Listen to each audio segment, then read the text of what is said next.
Oh yeah. So we've only got Wonder Women racing team.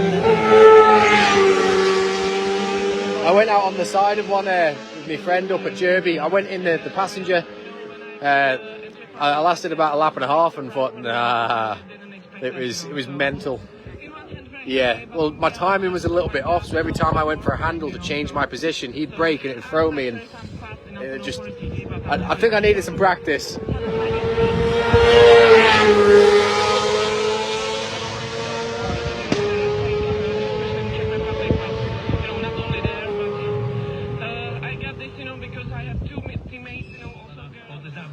No bearing on what that side does. Well, softer spring, sorry for saying it's too hard. Sidecar tyres start letting go and then gripping again and letting go. Or just the It makes the rear